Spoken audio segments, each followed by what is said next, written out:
Hey, how's it going, guys? Welcome back to another Ranger guide video. I think the last one I made was in October. It was a PvP guide on just basic combos, how to protect yourself, what your CCs were, etc, etc. This video is going to be like a real baseline because I realized I don't actually have a video like this where I go over the most basic key presses, how skills interact with each other, relationships between some skills and other skills, and how they need each other to actually fully work. So there's lots of these kind of aspects that I want to touch upon in this video that I think will be helpful not only to PC players but also recently released Xbox. Those of you that are playing on Xbox that want to watch this video for advice, hopefully it does help. There are going to be discrepancies that you need to keep in mind. Obviously, the clearest one is going to be the fact that I'm using a PC. I don't actually own an Xbox, so obviously everything I do is keyboard inputs.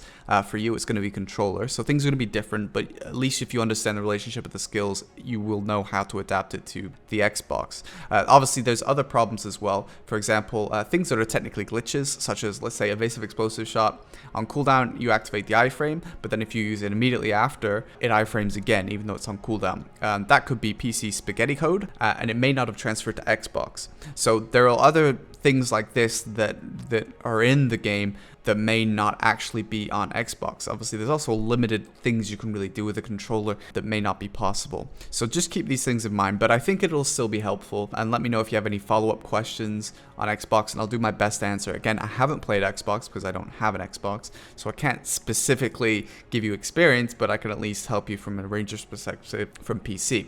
The other thing I should throw in is that obviously I'm playing on the PC, which is a much updated client in comparison. We got much more content. So there's things in this that you won't have. Awakening, Rabams, and absolute skills. Absolute skills are being demonstrated, but that doesn't matter because it doesn't actually change the mechanics of the skills. Rabams are separate skills that I'll demonstrate for the benefit of the PC players and Xbox players when you do get them. And then Awakening, of course, you will get Awakening, so it will be relevant for you later, but just not right now, assuming there's no drastic changes to the classes, which Perlibus likes to do every time I make a video. So, without further ado, let's get started.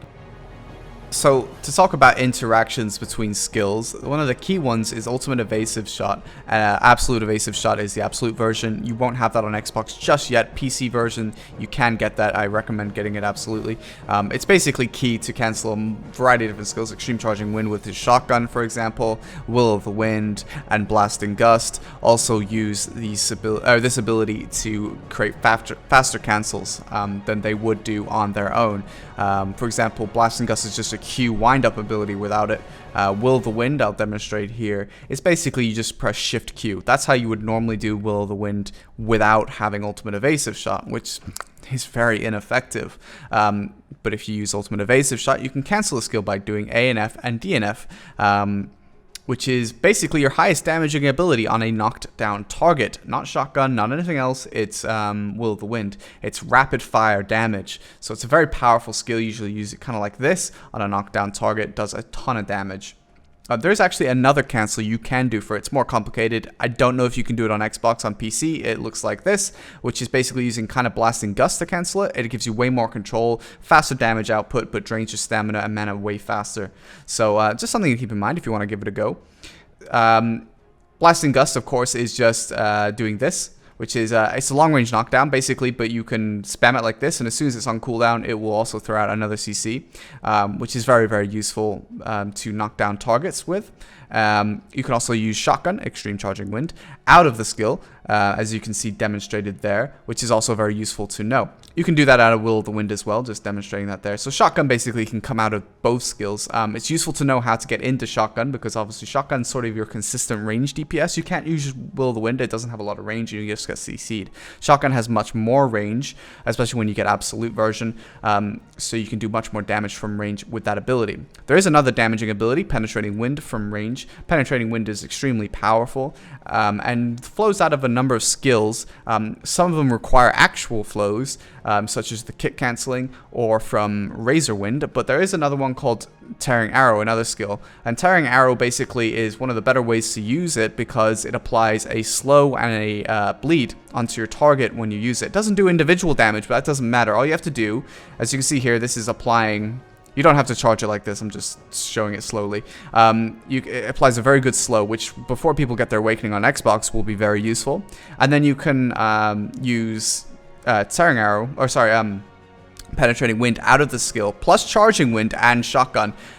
So basically, as you can see here, left and right mouse button will not only use Penetrating Wind, but also will use your Charging Wind, which is the precursor skill to Extreme Charging Wind, i.e. Shotgun. So I'm going to walk you through some of the skills and how they interact with each other on the Awakening. So if we look at Vinot, although it was resisted there, it does have a float. It's completely unprotected. Using it on Isolation just looks like this. You can float somebody, but the chances of that actually happening without you being CC'd are very rare. Typically, it's used in a combo on a knockdown target. You have a skill called Waltz of Wind as well. However, Waltz of Wind can be used incorrectly like that, where you press W then F. You want to press F and then W or S. Typically S, actually. And that activates Vinot first and then Waltz of Wind. Also, Piercing Wind, a skill at level 58, allows you to go into Shotgun from various Awakening abilities, so you can float even further by doing Vinot, Waltz of Wind backwards, and then Shotgun, as demonstrated there. So, very useful to get into the bow form using these Shotgun flows. I'll show you some more after. So, another ability you have is Heavenly Knot, which is a damaging ability to get into the bow from your grab, otherwise you remain in the Awakening form.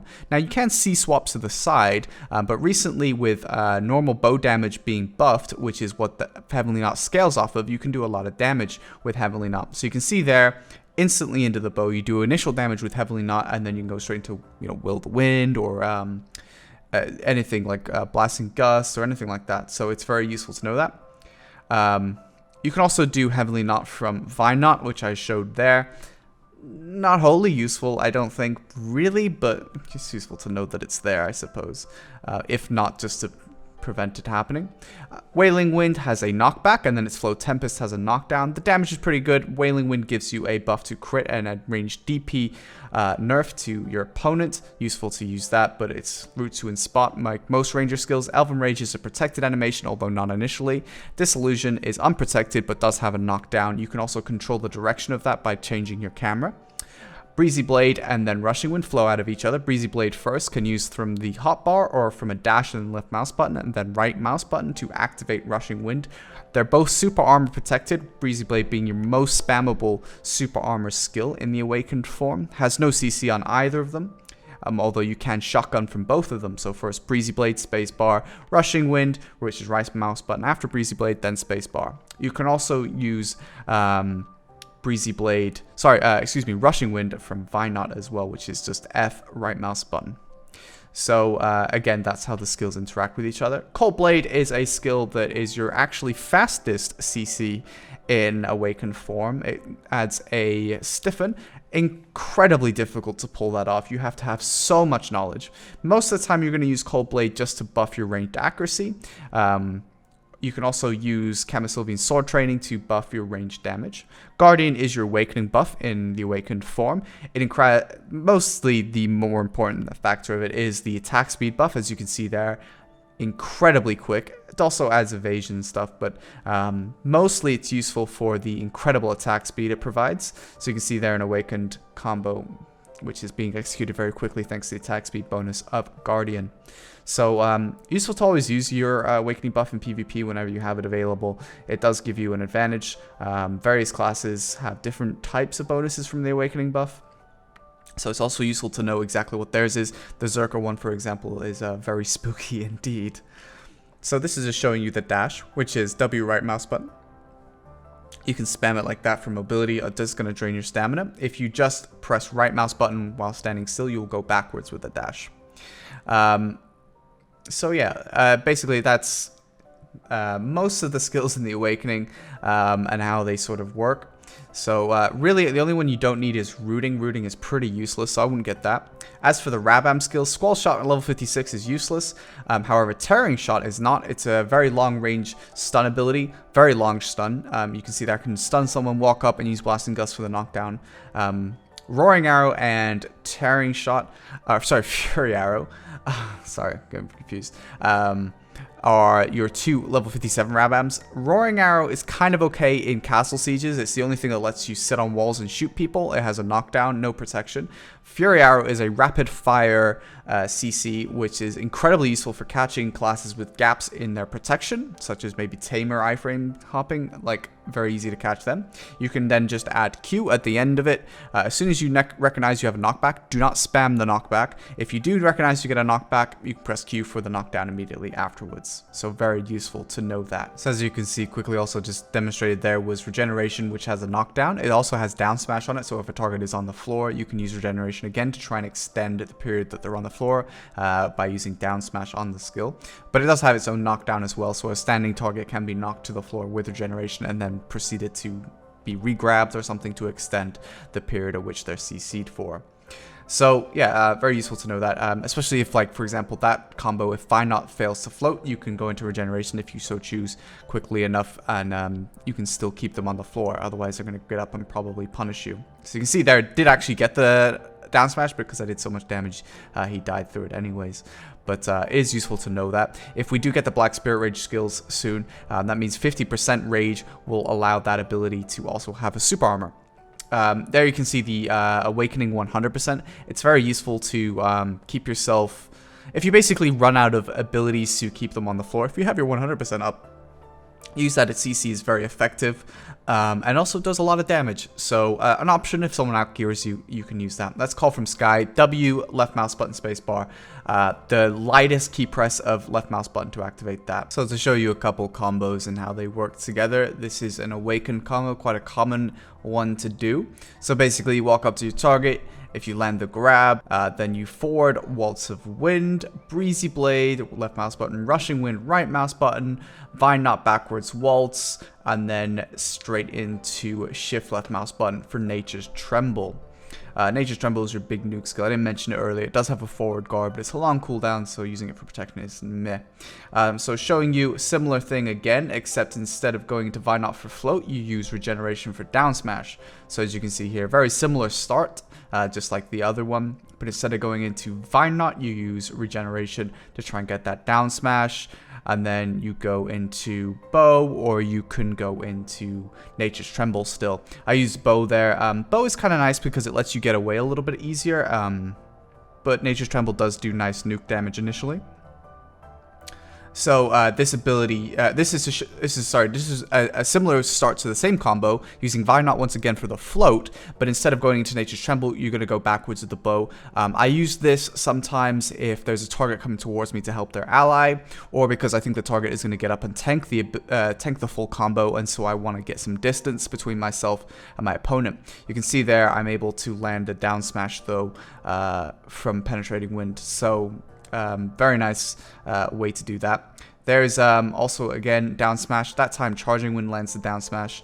So basically you can see here, go into Heavenly Knot from the grab, so going into Bow, do a little bit of Will of the Wind, and then straight into a Tearing Arrow into Penetrating Wind flow. But then because the down smash actually didn't work on Penetrating Wind, but it did work on Charging Wind, so you have two chances at the down smash there.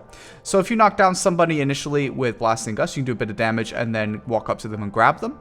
You have to know timings in terms of how quickly they're going to get up. So you can see there, knock down with Blasting Gust, do a little bit of shotgun damage. You can't be too far away from them, obviously. Get back up to them, and then grab to reset. The grab is a nice cooldown, a nice duration on its actual CC, so it's nice to have it as a secondary option as well. So just to show you a little bit of timing there, you can see there I waited a little bit. You would never really do that unless maybe you were being attacked by somebody else at the same time. So for example, if I CC'd this person with a grab, someone came to help him, I C-swapped to protect myself. Let's say I walked backwards for a little bit, waited till I was sure they weren't going to CC me, and then regeneration to extend the CC on the person I'd already knocked down, as you can see there. So it's useful to know basically how long you can go between certain skill CCs and things like that. If you do manage to find two people together, if you're sneaky, you can catch them both, and then use, for example, a knockdown with Blasting Gust. As you can see there, though, things do get resisted, unfortunately. RNG and PvP is annoying, but it is what it is. So sometimes they won't both get knocked down, or only one of them. You see there, you can also grab two people at the same time, going into a Will of the Wind damage combo there after grabbing two people. That's hard. I mean, maybe if you Breezy Blade up to two people and then grab them when they're standing next to each other, possible. So this combo here is kind of interesting. So basically, use the stiffen from evasive explosive shot to avoid whatever CC they're coming in, get a grab myself, and then go in, do an initial hit there, but go straight into Cold Blade, give myself a little bit of extra damage, but also buff my accuracy if I feel like the target has high evasion, and then basically it's a little bit different. You can also do like Cold Blade and then like Wailing Wind as well. You have time for that. This is just to show you Call from Sky keeping me from the Awakening buff of the cannon spam from a Berserker. I had him drop his AP, by the way. If he didn't drop his AP, he would have annihilated me in seconds. So yeah, be careful using Call from Sky. It's not that useful protection-wise overall as it used to be, but you can still use it. So this is just showing you Blasting Gust gets the initial knockdown here, do a little bit of Will of the Wind damage, and then into Penetrating Wind Flow. So this shows you actually a double down smash, initially from Penetrating Wind and then from Charging Wind. So you can see what that looks like. That's entirely doable from the bow for Xbox people if you want to learn how to do that. I assume it should work on Xbox, but again, I can't guarantee anything just because of, you know, PC versus Xbox controls. So, yeah, that's pretty much it. I hope you guys enjoyed the video. I hope it was helpful to you. If you have any questions, feel free to ask. I have a Discord. You can come on there. You can come on my stream and ask me questions, Xbox or PC or otherwise. Or if you just want to hang out and watch some Ranger stuff, by all means, come say hello. That's pretty much it. I hope you guys enjoyed the video. Big shout out to Ethan and Dectate for helping me get the footage I needed. Thanks a lot, guys. But yeah, Ranger is a fun class. It's very rewarding if you know what you're doing. It really is one of the more enjoyable classes in the game. So it's worth playing for sure. There are other Ranger, really good Ranger 1v1ers and other video makers. I recommend checking out the Ranger Discord as well. People make some great stuff on there, and for example, Seol has some great videos. Critical makes some good videos. Rylock, I like his videos a lot. My boy Young, he makes some amazing 1v1 compilations, and Time Bomb also makes some great 1v1 compilations. So there's a lot of really great sources for Ranger content. A lot of veterans that still play this class since day one. I've been playing for 3 years. In fact, my 3-year anniversary of playing this game, my baby little Ranger, has only just come up. So that was a couple days ago, so yeah. But thank you so much for watching. Hopefully I'll catch you guys on the next video. So just as an extra added bit for the Xbox players, I've been asked what gear you should go for. And as for that, it's quite a difficult question to answer directly because obviously things are different. Even though I know you don't have things like Medaya yet and Valencia and things like that at this time of this video, you do have like probably a lot of updated content to Battle Serenity and Calpheon that we wouldn't have had when it was released on PC 3 years ago. However, what I would say is that you should probably look at maybe an Aswell longbow plus 15.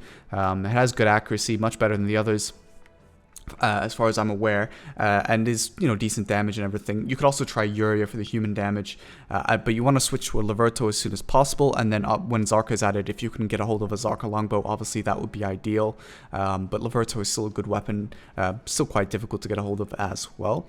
As for your offhand, I actually think a Bronze Dagger is good early game.